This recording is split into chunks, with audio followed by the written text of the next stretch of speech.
Halo Sobat FSQ, kembali lagi di FSQ Talk bersama kami dari Premises Consulting.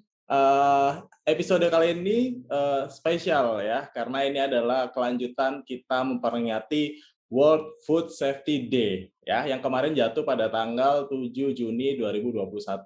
Nah, kalau Sobat FSQ sudah lihat episode yang kemarin ya, boleh diklik. Nah, kita sudah bahas tema dari Save Food Now for a Healthy Tomorrow.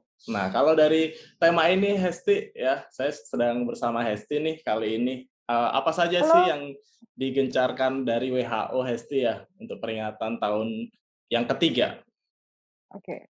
Oke, jadi, selamat Hari Keamanan Pangan Sedunia ya untuk sobat-sobat FSQ di sana, ya. Jadi tahun ini betul kata, Pak Rofi ya, jadi temanya adalah Save Food Now for a Healthy Tomorrow dengan 5 call to action ya, atau aspek-aspek yang ingin diangkat gitu ya oleh WHO. Jadi yang pertama adalah ensure it's safe ya, kemudian grow it safe, keep it safe, know what safe, dan juga team up for food safety. Nah, kalau yang episode kemarin kita sudah bahas tentang keep it safe ya, jadi dari sisi, bisnis operatornya yang, diminta untuk tetap, mempertahankan gitu ya, proses mereka untuk membuat atau memproduksi produk-produk yang aman. Nah, kalau episode kali ini kita akan lebih membahas di call action yang keempat, yaitu know what safe ya, terkait dengan bagaimana sih, kesadaran konsumen gitu ya terhadap produk-produk yang aman dan juga health gitu ya.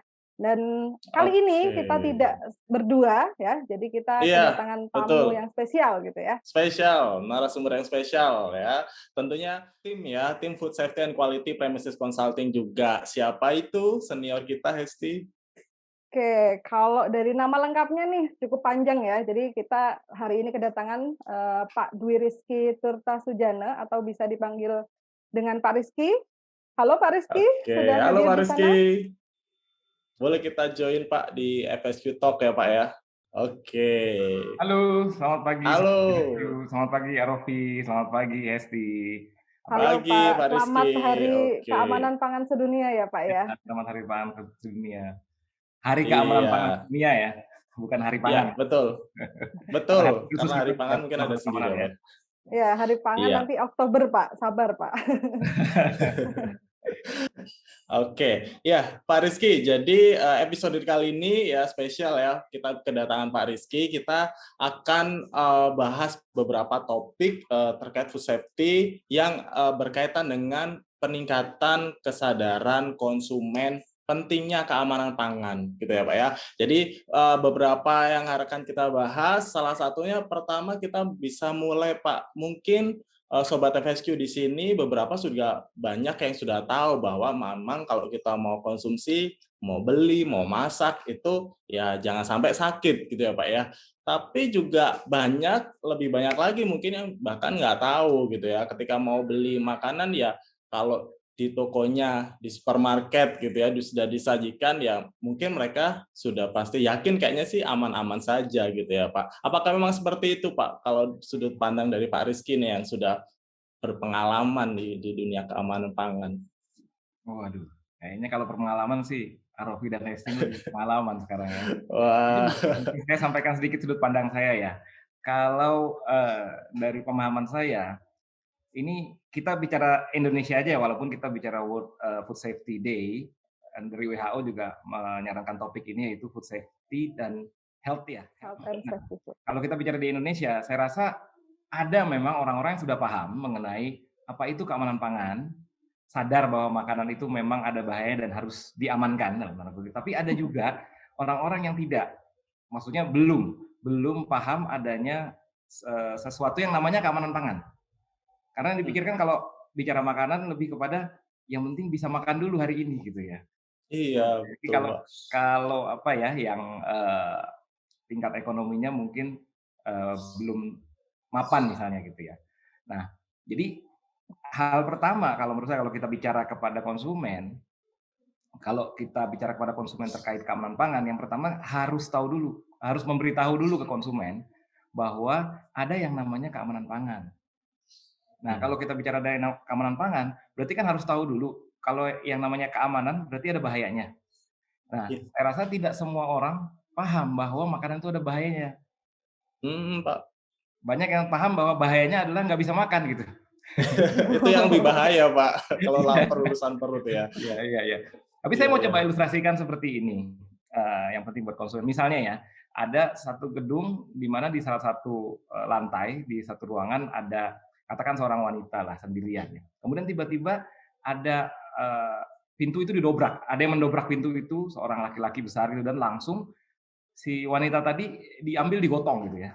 Kira-kira apa respon? Wow, kayak adegan di film ya, Kalau Pak, ya? saya Di film ya? sebagai Esti wanita sih gimana, Es? langsung takut ya, Iya, langsung dipikirnya tuh macem-macem ya. iya, kemungkinan berontak nggak?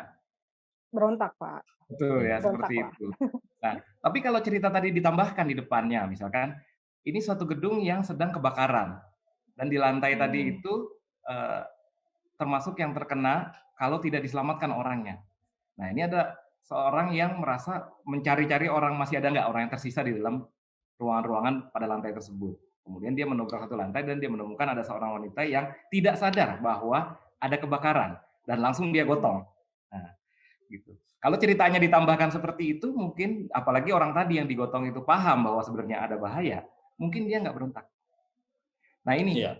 yang kalau kenapa saya ilustrasikan seperti itu, kalau kita bicara masalah keamanan pangan, kan nanti banyak nih impact-nya, masalah keamanan pangan. Ada, masalah labeling nanti yang mungkin kita bahas juga, segala macam aturan-aturan harus disimpan di sini, dengan suhu segini dan sebagainya. Itu kan kalau orang yang, nggak paham bahwa itu penting, ribet amat sih makan mah tinggal makan gitu, yang penting harganya murah saya beli, makan aman, kenyang, udah. Iya, Bukan aman, enak lah kenyang, apalagi, Pak, ya.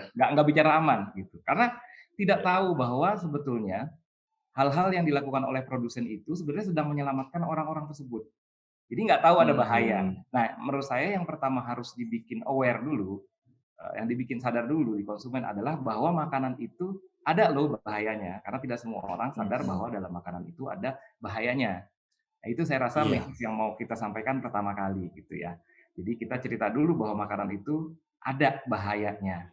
Apa nih, Pak, bahayanya? Kenapa kalau kita makan, wah jadi takut dong kalau mau makan nih. Apa ya bahayanya, Pak? Apakah memang bahaya yang sifatnya bikin sakit atau bahaya yang bisa bikin luka gitu, Pak, mungkin kalau ada di makanan?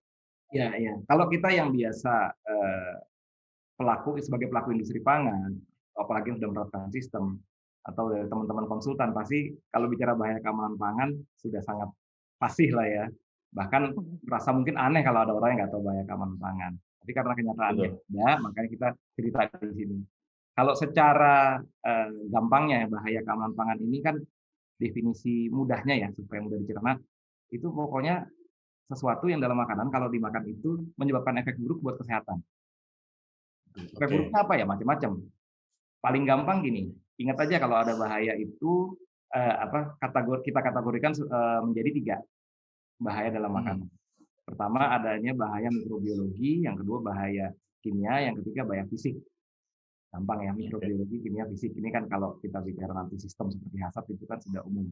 Tapi ini kita coba, sampaikan yang dasar dulu lah ya. Mikrobiologi Iya. contohnya apa? Paling gampang kalau saya cerita kepada orang yang nggak paham tentang keamanan pangan, tanya gini, "Pernah habis makan mulus-mulus nggak?" Nah, Mmm. contohnya yang paling gampang Mmm, gitu, bahasa iya. sederhananya. Ya gitu, habis makan mulus-mulus. Ya mungkin kalau orang Indonesia kadang-kadang ada yang biasa seperti itu, "Oh iya saya masuk angin," gitu kan. Makan pedes, Pak, biasanya Atau panas makan perutnya. pedas atau apa. Tapi apa penyebabnya yang sebetulnya kok tiba-tiba habis makan sakit perut? Kan harusnya kan habis makan nggak sakit perut dong, harusnya kenyang, enak gitu. Nah, itu Iya. salah Betul. satu, bentuk bahaya dari mikroba. Mikroba itu kan makhluk hidup yang kecil yang nggak kelihatan, tapi hidup Betul. gitu. Dan hanya bisa dilihat pakai alat, pakai mikroskop gitu ya. Dan mereka berkembang Betul. biak, kemudian kebetulan ada di makanan yang dimakan itu, kemudian, terkonsumsi dan, masuk ke dalam saluran pencernaan dan hidup di situ, sehingga menyebabkan tadi sakit perut. Dan banyak efek yang Mhm. lain-lainnya lah ya, yang kita ambil satu dulu aja deh, yang sakit perut yang paling umum deh, yang kita temukan. Betul. Perutnya bisa diare, ya bisa, konstipasi, apa namanya, sembelit, bisa juga Mhm. macam-macam, gitu. Itu salah satu contoh Oke. bahaya mikrobiologi. Nah, itu kenapa bisa begitu? Karena ada kemungkinan makanan yang dikonsumsi itu, sudah terkontaminasi, tercemar oleh mikroba tadi. Ya, mikroba, ada bakteri, ada kapang, atau jamur dan sebagainya. Contohnya kalau misalkan roti gitu ya, kita simpan di ruang terbuka itu kan berapa hari ada kayak bulu-bulunya tuh. Nah, itu kan salah satu Ya, contoh. iya Pak, betul. Meskipun di kulkas Jamur. juga kadang kalau terlalu lama bisa Ya, muncul ya, jamurnya juga ya Pak ya. betul. Oke. Nah, selain biologi tadi juga sempat ada bahaya kimia juga ya Pak ya. Bahaya kimia Betul. itu juga, macam-macamnya banyak, mungkin ada yang berasal dari memang, kalau di perusahaan biasanya atau di rumah biasanya kita punya, bahan-bahan pembersih gitu ya, kalau nggak Iya. sengaja nyuci peralatan kurang bersih masih ada sabunnya, itu juga bisa jadi bahaya. Terus yang ketiga yang fisik, kalau fisik ini yang terlihat ya Pak ya, ada bendanya, ada Iya. bentuknya, ya biasanya dari barang-barang yang, ukurannya, cukup besar, tajam gitu ya, kalau masuk rongga mulut, rongga pencernaan bisa jadi sakit. Nah, dari 3 bahaya tadi yang perlu, mungkin konsumen sekarang, melek gitu ya Pak ya, Iya. jadi tahu kalau, oh sebenarnya kalau kita beli makanan tuh, kalau kita mengolah makanan itu kemungkinan ada potensi kemasukan atau kita biasanya kenalnya kontaminasi. Oke, nah selanjutnya Esti, kalau sudah kita mau beli harus seperti apa nih biasanya? Ya, jadi, kalau tadi kan kita udah kenalan ya dengan bahaya keamanan pangan gitu kan, ada 3. Nah, itu kalau kita jadi konsumen itu kan, kita bukan tangan pertama gitu ya yang, memproduksi gitu ya. Jadi kita tentunya tidak tahu nih bagaimana, bisnis, operator gitu ya, mengkontrol semua bahaya tersebut. Nah, sebagai konsumen nih Pak, biasanya apa sih yang bisa kita lakukan gitu ya, untuk, mengetahui apakah produk atau makanan yang kita beli itu aman atau enggak gitu, Pak. Jadi kalau saya sih biasanya ya, kalau pergi ke supermarket yang pertama kali saya lihat adalah expired date. Nah, Iya. apakah cuma itu saja, Pak, yang perlu saya ketahui sebagai konsumen yang ingin gitu ya, sama-sama melek dengan, keamanan makanan gitu. Kalau dari sudut pandang Pak Rizky gimana? Oke, yang pertama sih kalau ingin tahu apa yang harus dilihat gitu ya, yang pertama kuncinya adalah belajar. Artinya sebagai konsumen kita Yes. juga nggak bisa diem aja, harus belajar. Makanya ya Mhm. hari ini, kita sharing, sebisa mungkin kita gunakan bahasa yang sederhana karena yang mungkin melihat ini orang yang belum tentu paham sama sekali terhadap keamanan pangan. Kalau orang industri mungkin melihat ini, sudah paham lah gitu ya. Nah, betul, tadi, seperti ilustrasi tadi, bahwa ada industri yang sebetulnya berfungsi sebagai tadi, kayak orang yang sedang menyelamatkan Mhm, si konsumen gitu ya. Mulai mereka betul. melakukan hal-hal tertentu dalam industrinya, menerapkan sistem, bikin macam-macam, supaya si konsumen ini kalau membeli produknya dan mengkonsumsinya itu aman. Tetapi belum tentu ini terkomunikasikan dengan baik. Mhm, Sehingga, ada konsumen yang juga nggak tahu bahwa memang ada yang sedang menyelamatkan mereka. Nah, salah satunya bentuk komunikasinya tadi yang dibilang sama Hesti, expire date. Itu adanya di mana expire date? Pasti adanya yang kalau kita lihat di mana, di labelnya kan. Artinya makanan itu ada dalam kemasan, gitu. Nah, gimana dengan makanan yang nggak ada kemasannya? Nah, ini nah, mungkin Oh iya, sulit. betul. Ini pembahasannya akan panjang nih kalau kita bicara oke. mengenai makanan yang nggak ada kemasannya, atau ada kemasannya tapi plastik bening. Seperti itu. Iya. Tanpa Ya. ada nama produk gitu ya, Tanpa ada expired produk, date dan tanpa ada informasi lainnya gitu ya, Pak, iya, ya? gitu. Nah, itu juga jadi nggak ada informasinya. Memang kalau kalau industri yang sudah betul-betul concern terhadap, peduli terhadap keamanan pangan, mereka membuat kemasan atau packaging-nya itu kalau dilihat ya, sekeliling kemasan yang kecil aja, produk yang kecil aja, kemasannya itu sekelilingnya itu tulisannya banyak sampai kecil-kecil, sampai kita juga mungkin malas baca gitu. Tapi Iya, sebetulnya betul, Pak. banyak hal yang ya benar, jadi belum tentu dibaca kan gitu kan.